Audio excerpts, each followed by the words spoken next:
بسم اللہ الرحمن الرحیم اعوذ باللہ من الشیطان الرجیم بسم اللہ الرحمن الرحیم مکاسب سوم کتاب البیع سبق نمبر 136 شرائط الوزین میں سے چھٹی شرط العلم بقدر المثمن میں گفتگو تھی، تو اس حوالے سے دو فریں بیان ہو رہی تھیں۔ دوسری فر میں گفتگو ہے، مسئلہ یہ تھا کہ اگر بائع اور مشتری نے زمان سابق میں عین کو دیکھا، اس کے بعد پھر اس پہ عقد باندھا، تو اس کی تین صورتیں ہیں۔ نمبر ایک کہ عادتاً اس میں تبدیلی ہوتی ہے، دوسری عادتاً تبدیلی نہیں ہوتی، تیسری دونوں امر جائز ہیں۔ یہ مسئلہ ذکر کرنے کے بعد دو فر بیان ہوئی تھی، ان میں سے پہلی فر یہ تھی کہ اگر اختلاف ہو جائے تغیر پر، مشاہدے کے بعد اختلاف ہو جائے تغیر پر، اس کا حکم بیان ہوا تھا۔ آیا بائع کا قول قابل قبول ہے یا مشتری کا قول قابل قبول ہے، یہ بیان ہوا تھا۔ لیکن آج کی جو فر ہے وہ مسئلہ الٹ ہے، اس میں یہ ہے کہ مشاہدے کے بعد تغیر پہ دونوں کا اتفاق ہے، مشاہدے کے بعد تغیر ہوا ہے، اس پہ اتفاق ہے۔ لیکن سوال یہ ہے کہ آیا عقد کا واقع ہونا اس وصف مشاہد پہ تھا، اس پر بھی ان کا اتفاق ہے، لیکن جو اختلاف ہے وہ اس بات میں کہ آیا تغیر بیع سے پہلے ہوا تاکہ مشتری کے لیے خیار ثابت ہو جائے، یا متأخر ہے بیع سے تاکہ مشتری کے لیے یہ خیار نہ ہو، اس میں گفتگو ہے۔ لذا فرماتے ہیں مسئلہ اذا یہ مسئلہ ہو چکا الفرثانی لو اتفقا، اگر بائع اور مشتری اتفاق کرتے ہیں علی التغیر بعد المشاہدہ کہ دیکھنے کے بعد مبیع میں تبدیلی آئی ہے، ووقوع عقد علی الوصف المشاہد، اور عقد واقع ہوا ہے وصف مشاہد پہ، جو وصف دیکھی گئی اسی وصف پہ عقد ہوا ہے، لیکن اختلافا فی تقدم التغیر علی البیع، اختلاف اس میں کہ آیا تغیر بیع سے پہلے ہوا تھا لیثبت الخیار، تاکہ خیار ثابت ہو جائے مشتری کے لیے، یا تأخرہ عنہ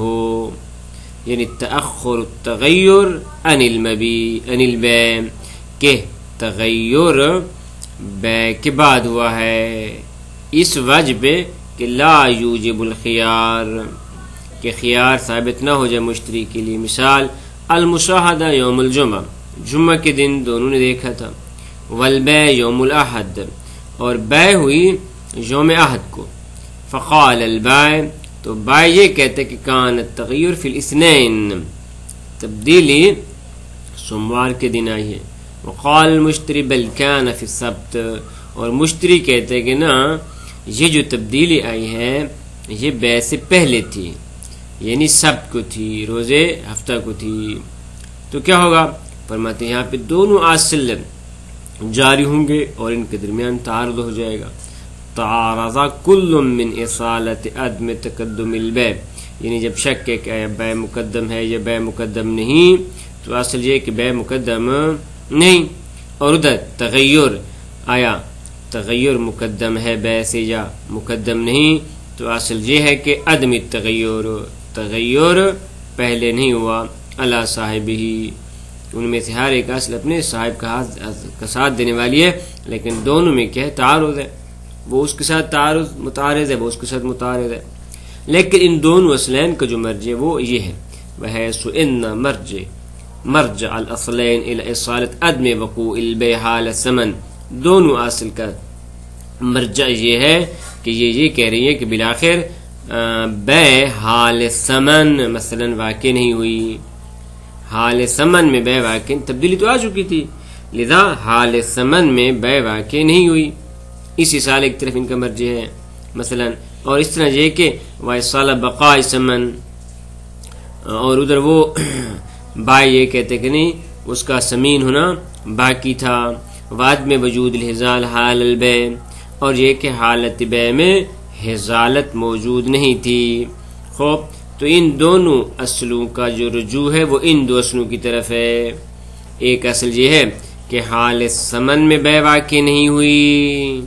حال سمن میں بے واقع نہیں ہوئی کہ یہ اصل مشتری کے لیے مفید ہے، اور یہ کہ سمن باقی رہ گئی،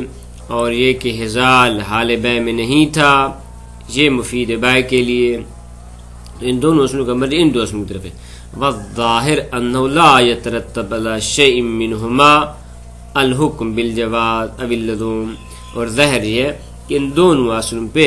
حکم بالجواز یعنی جواز خیار یا جواز فسخ یا لزوم عقد، فرماتے دونوں اثار اس پہ مرتب نہیں ہو رہے۔ کیوں؟ کیونکہ پہلے پڑھ چکے ہیں کہ یہ دونوں اصل مثبت ہیں، احد الضدین سے دوسری ضد کو ثابت کیا جا رہا ہے، اور یہ کہ یہ آثار شریعہ میں سے نہیں ہے۔ کیوں؟ لأن اللزوم من احکام وصول موقع ہے و انتقال المشتری، فرماتے ہیں لزوم اس کے احکام میں سے ہے کہ جس پہ عقد پڑھا گیا ہے وہی چیز مشتری کی طرف منتقل ہو چکی ہے، تو ظاہر اس صورت میں عقد لازم ہے اور مشتری کے لیے ضروری ہے کہ وفا کرے عقد کی۔ اور ادھر وَإِصَالَ بَقَاءِ الثَّمَن لَا يُثْبِتُ وصول الثمین، اور یہ اصالہ لاگو کرنا کہ ثمن یعنی اس کا موٹا ہونا یہ باقی ہے، تو فرماتے ہیں اس بات کو ثابت نہیں کرتا کہ ثمین ہی اس تک پہنچی ہے، لذا عقد لازم نہیں ہوتا۔ کما ان اصال عدم وقوع البیع حال ثمن،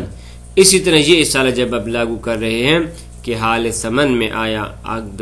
واقع ہوا یا واقع نہیں ہوا، تو اصل یہ ہے کہ واقع نہیں ہوا تو لا ینفی ہے، فرماتے یہ بائع کے لیے نفع مند نہیں ہے۔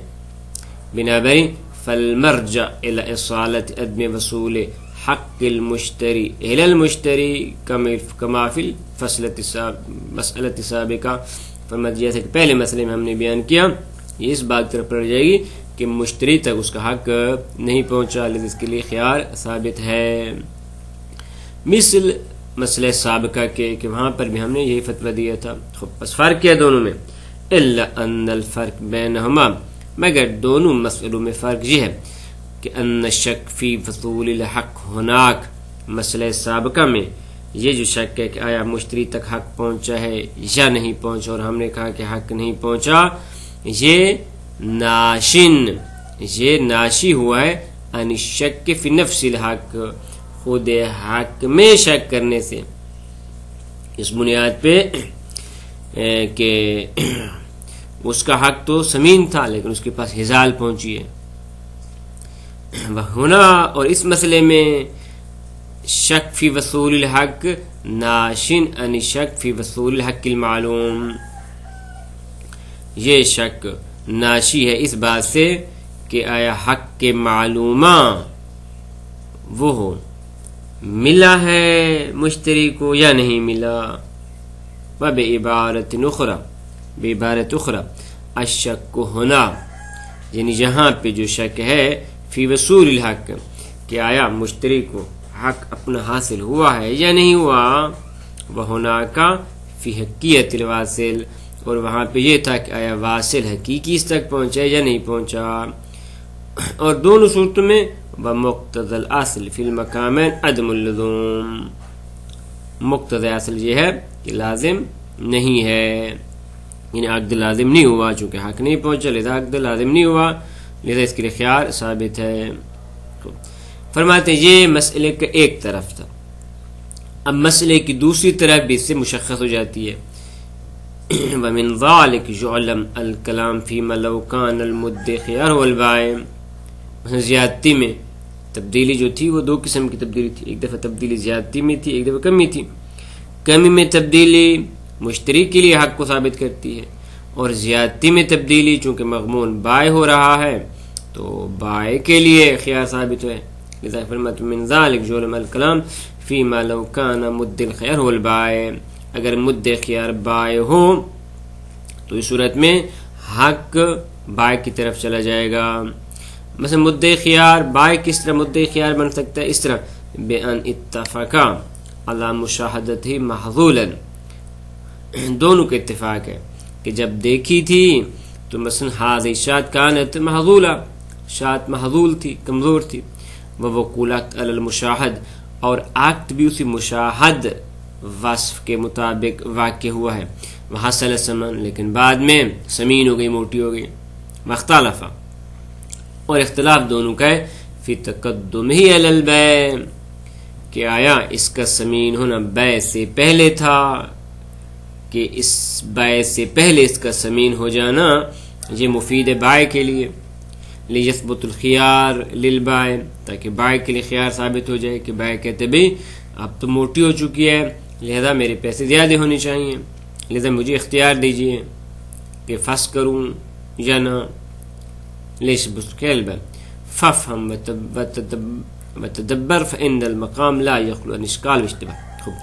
یہاں پہ ایک اور فرق اسی کے ساتھ ملتی جلتی ذکر کر رہے ہیں، اس طرح کہ ولو واجد المبیع طالفا بعد القبض، اگر مشتری نے قبض کرنے کے بعد دیکھا کہ مبیع میں کمی ہے، طلف ہے اس میں کوئی چیز، اور مبیع ایسی چیزوں میں سے ہے فیما یکفی فی قبض التخلیہ، کہ جس کے قبضے میں صرف تخلیہ کافی ہے، تخلیہ کافی ہے. قدار و دکان، مثلا گھر کے لیے تخلیہ کافی ہے، خالی کر دینا کافی ہے قبضے کے لیے، یا دکان بھی ایسی ہے کہ پہلا صاحب چھوڑ کے چلا گیا. خود اب سوال واختلف، اختلاف ہے فی تقدم التلف علی البیع، کہ تلف بیع سے پہلے ہوا ہے. خوب، تو جب تلف بیع سے پہلے ہوا ہے تو گویا فلا حق للبائع فی الثمن، تو ثمن میں بائع کا کوئی حق نہیں ہے. وتأخرہ، یا یہ کہ نا بیع سے مؤخر ہے، نتیجہ یہ نکلے گا کہ حتی یکون الضرر من کیس المشتری، کہ ضرر مشتری کے لیے پڑے گا. تو خلاص اگر اس قسم میں اختلاف ہو تو کیا کریں؟ فرماتے فالاصل بقاء ملک المشتری علی الثمن، اصل یہ ہے کہ ہم مشتری کے قول کو مقدم کریں گے، اور اس طرح